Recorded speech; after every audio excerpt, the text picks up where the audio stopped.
Live from New Delhi, you're watching DD India Live, India's voice to the world. I'm Ramesh Ramachandran. Coming up in the next 30 minutes. Polling begins to elect the 47th US President. Kamala Harris and Donald Trump locked in a tight race. Boeing workers vote to end strike, accept new contract. And India says Canada has developed a pattern of making allegations without evidence, slams surveillance on Indian diplomats.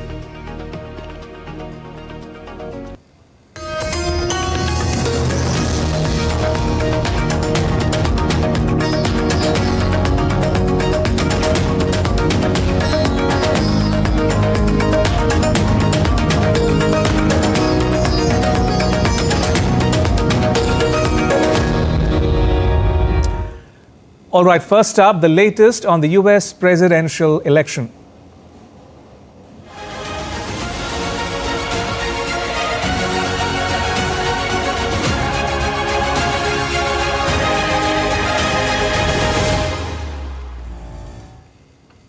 So polling is on in the US for a tightly contested presidential election. Voters in Charlottesville, Virginia and New York City's East Village voted early, with the race between Kamala Harris and Donald Trump set to have global consequences.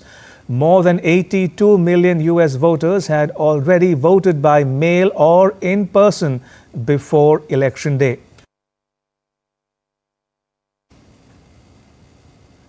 Voters were also seen queuing up to cast their ballots as polling stations, including the Buckhead Public Library in Atlanta, Georgia, opened on polling day.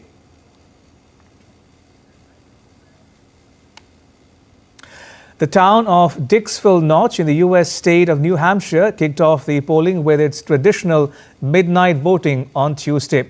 At midnight, the town's 6 registered voters gathered to cast the first votes on Election Day.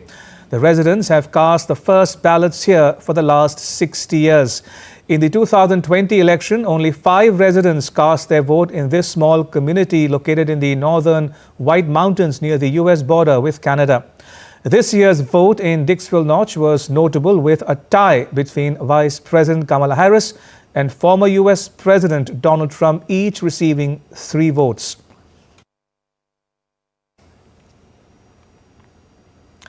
Republican presidential candidate Donald Trump arrived at West Palm Beach early on Tuesday after winding up his poll campaign, as millions of Americans headed to the polls to choose between 2 sharply different visions for the country. Both Trump and Democrat Kamala Harris predicted victory in their final day of campaigning, with polls showing the race as extremely close. Trump is due to cast his vote at Mandel Recreation Center in Palm Beach, Florida.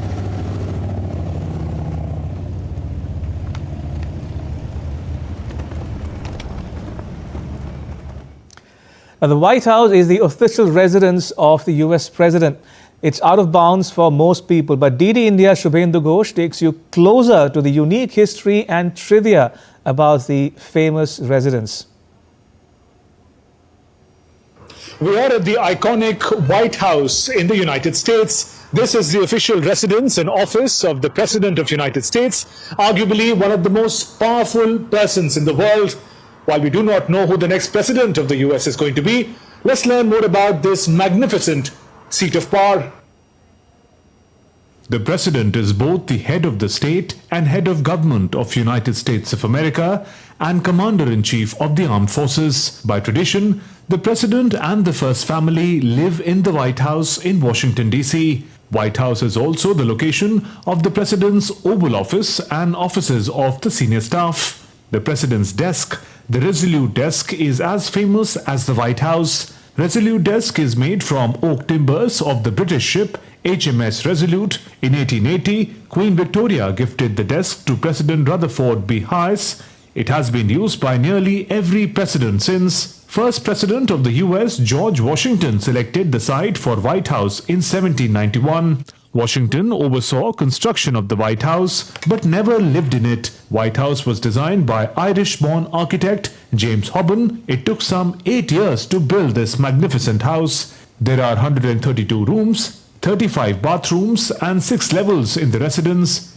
There are also 412 doors, 147 windows, 28 fireplaces, 8 staircases and 3 elevators. The White House kitchen is able to serve dinner to as many as 140 guests and appetizers to more than 1,000 people. The White House requires 570 gallons of paint to cover its outside surface. At various times in history, the White House has been known as the President's Palace, the President's House and the Executive Mansion. President Theodore Roosevelt officially gave the White House its current name in 1901.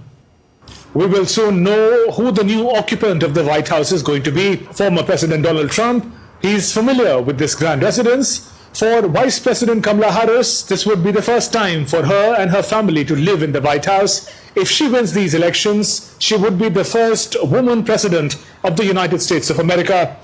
With camera person Jay Shankar, Shubhendu Ghosh for DD India in Washington, D.C. Right, moving on, German companies are wary of change in U.S. economic policy after the election today, according to a new survey. Joining us with more is DW's Chiponda Chimbulu, who is in Berlin. Chiponda, what more can you tell us? Thanks for having me. Well, German companies are waiting to see what the future economic policy of the U.S. will bring. And that largely depends on the outcome of the U.S. elections today. Now, that's according to a survey by the German Chamber of Industry and Commerce. Any tariff increases on European exports could pose a risk for German companies. And for Germany's export-oriented economy, tariffs and any trade barriers would be an expensive disaster, says the director of the German Economic Institute. Now, when it comes to industries that are especially vulnerable, it is the makers of machine parts, cars, and drugs that are very dependent on trade with the United States. But despite some of the fears, German companies expect business in the U.S. to remain stable. So, Chiponda, what's the future of the Inflation Reduction Act? Presidential and congressional elections could affect the future of the Inflation Reduction Act. Now, one of the main questions for German companies will be whether incentives for companies that produce greener technologies will be removed.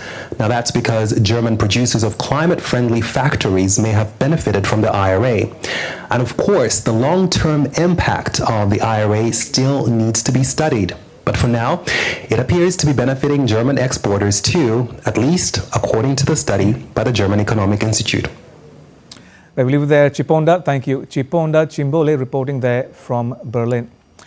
Moving on, India's External Affairs Minister S. Jaishankar is currently on Australia visit in the first leg of his two-nation tour. In Canberra on Tuesday, he attended the inaugural session of Raisina Down Under, that is Australian edition of India's Raisina Dialogue. The Raisina Dialogue is India's flagship conference on geopolitics and geoeconomics. It addresses critical international challenges, providing a valuable platform to discuss key trends shaping the Indo-Pacific. Addressing the event, Minister Jaishankar highlighted the remarkable growth in India-Australia partnership in recent years and India's efforts at forging diverse partnerships in a multipolar world. I would say probably the bilateral which has changed the most is Australia.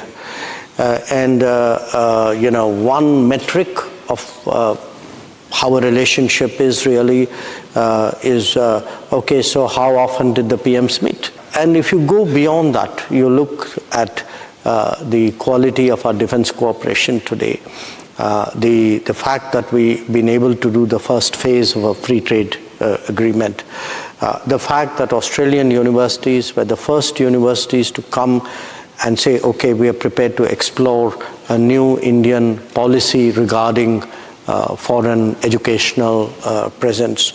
I look at the Indian diaspora numbers. So I look at the trade volume, which is, I think, $48 billion right now. Now, during his visit, Minister Jaishankar met Australia's Deputy Prime Minister and Defence Minister Richard Marles.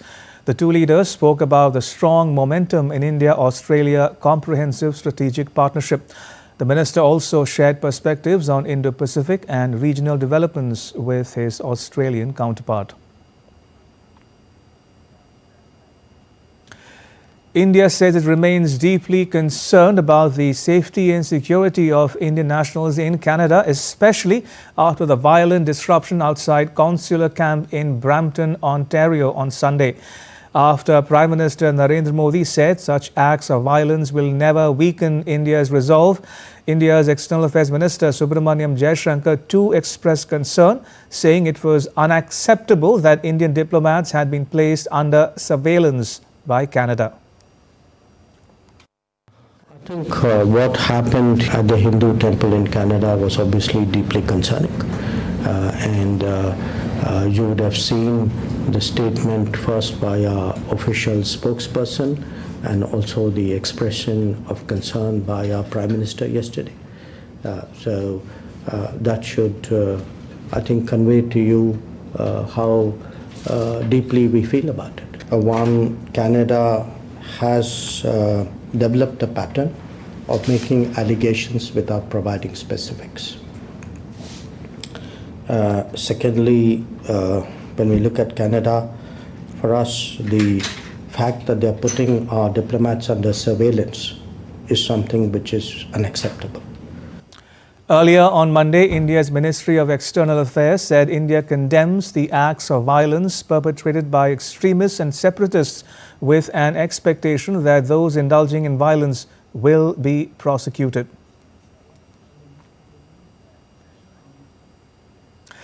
In other news, Russia's President Vladimir Putin received letters of credentials from new ambassadors on Tuesday in a ceremony at the Grand Kremlin Palace. Among the envoys were from Japan, Canada and Israel, as well as representatives from Argentina, Italy, Spain, New Zealand, Ireland, Denmark, Belgium, the Netherlands and Finland, and ambassadors from friendly states. President Vladimir Putin told newly arrived ambassadors that Russia remained committed to mutually beneficial cooperation, but wanted a fair world order. Qatar voted on Tuesday in a referendum to end a brief experiment with legislative election. Voters comprising around 380,000 Qatari nationals decided on constitutional changes that would abolish elections for the Shura Council, an advisory body with limited powers. Qatar had held its first legislative election in 2021 for 30 of the 45 council seats ahead of the Football World Cup. All right, take a look now at what else is making news around the world. Rescue teams combed through rubble and debris on Monday after Indonesia's Mount Lebanon volcano erupted near midnight Sunday, claiming at least 9 lives and leaving thousands of homes in ruin. As of Tuesday, around 2,472 residents from 8 villages were evacuated. The death toll was revised to 9, with 63 injured and significant damage to homes and schools. Spain's Prime Minister Pedro Sanchez allocated $11.55 billion in loans and grants to help the victims of the flash floods that hit the eastern coast of the country. Spain's government is also planning to spend about $900 million in direct cash handouts to the flood-affected people. A Russian cargo plane carrying more than 19 tons of humanitarian aid to Lebanon arrived in Beirut's international airport on Tuesday. The Russian embassy in Lebanon said the essential emergency supplies aimed to overcome the consequences of the ongoing conflict in the country. More than 1.2 million people have been displaced because of the conflict in the region. Still to come on DD India Live. 2 Chinese nationals shot at and injured in Pakistan's commercial hub of Karachi. And India makes a formal bid to host the 2036 Olympics.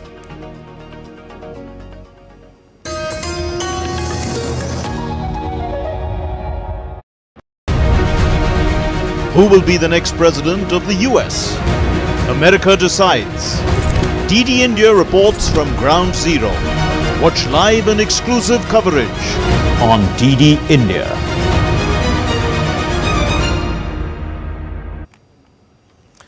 You're watching DD India Live. I'm Ramesh Ramachandran. Boeing workers in the US on Monday accepted the aircraft manufacturer's latest contract offer, ending a 7-week strike that crippled production of the 737 MAX and the 777.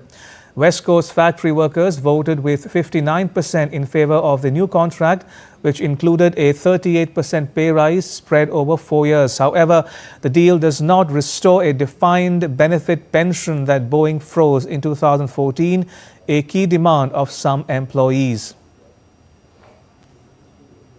You know, it's time for us to come together. This is a victory, and we achieved something that we hadn't achieved for the last 22 years. I'm proud of this membership. You can be proud of yourselves as well. You stood strong and you stood tall and you won. 2 Chinese nationals were shot at and injured on Tuesday in Pakistan's commercial hub of Karachi after a string of attacks that spurred Beijing to demand tougher security for its citizens. It was not immediately clear who was responsible. In October, a bombing near Karachi's international airport killed 2 Chinese engineers in an attack claimed by separatist militant group, the Baloch Liberation Army.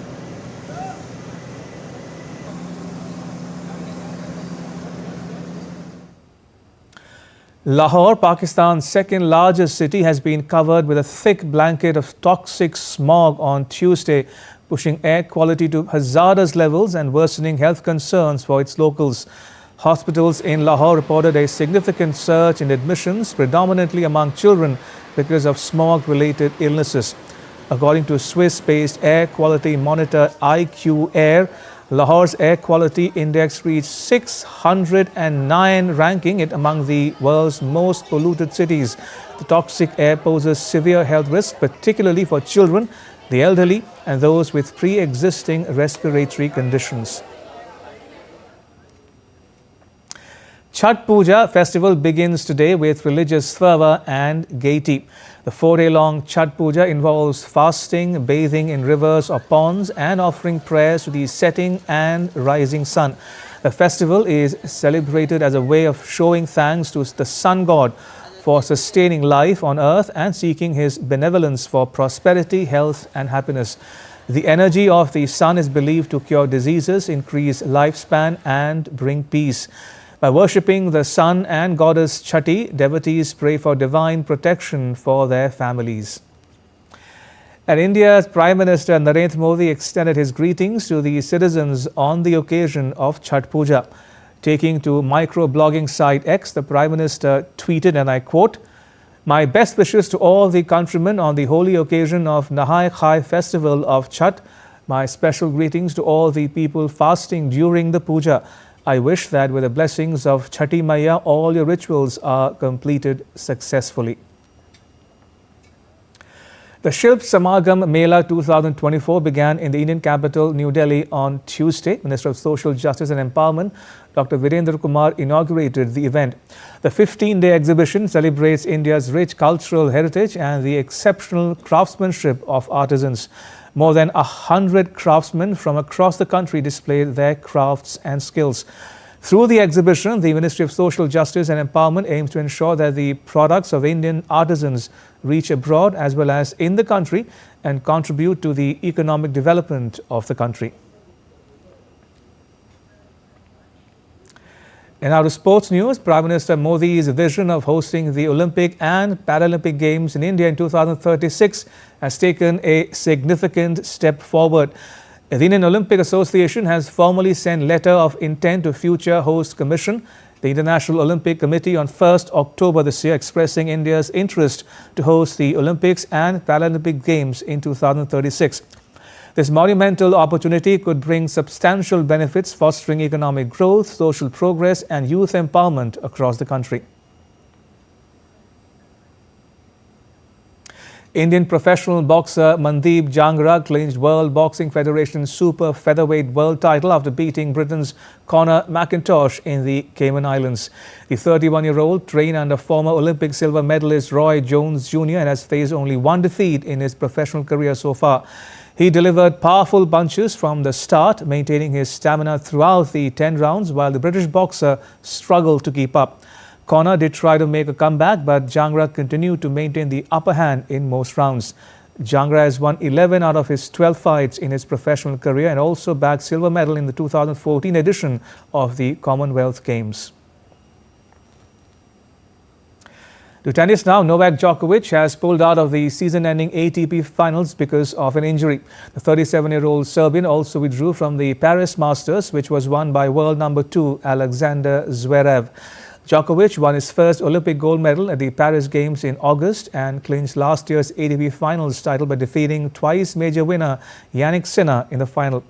Sinner, Zverev, 4 times Grand Slam winner Carlos Alcaraz, former US Open champion Daniil Medvedev and Taylor Fritz have booked their spots at the ATP finals, which will be held from November 10th to 17th in Turin, Italy.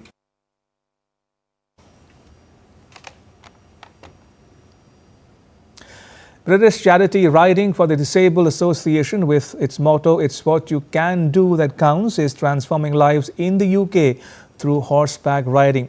The charity helps youngsters such as 9-year-old Elle Dimitri and thousands of other children with needs that make them feel at home. Today, we look at how horseback riding is transforming lives in the UK.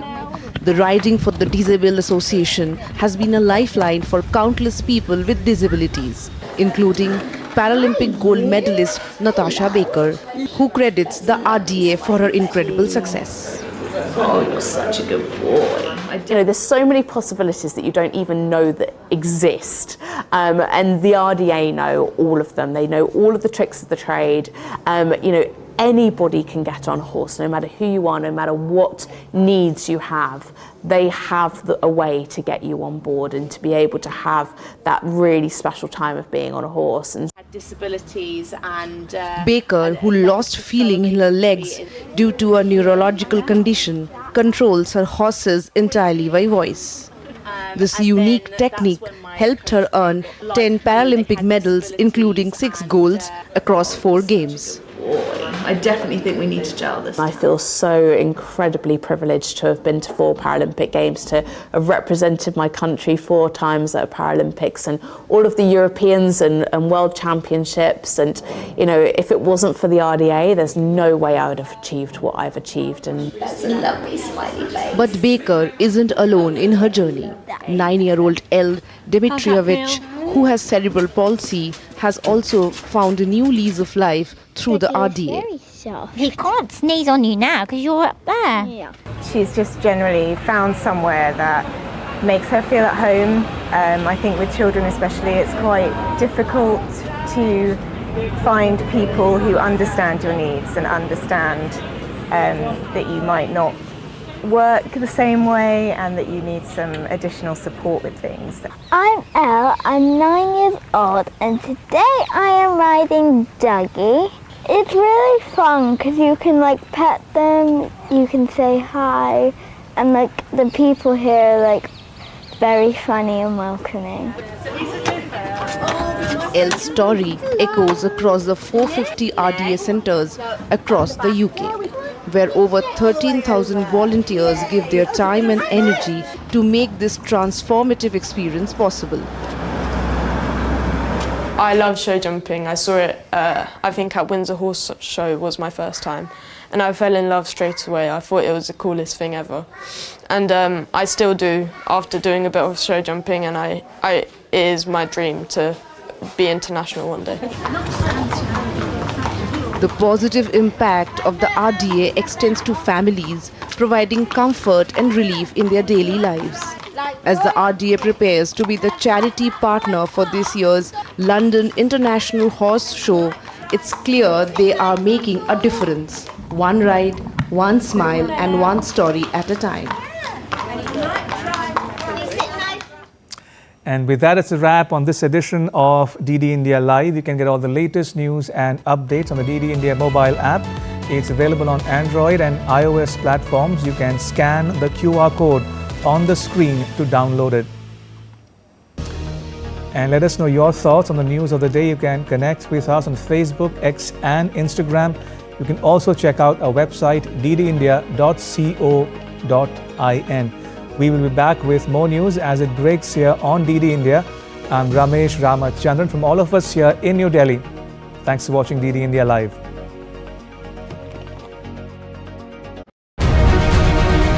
Who will be the next president of the US?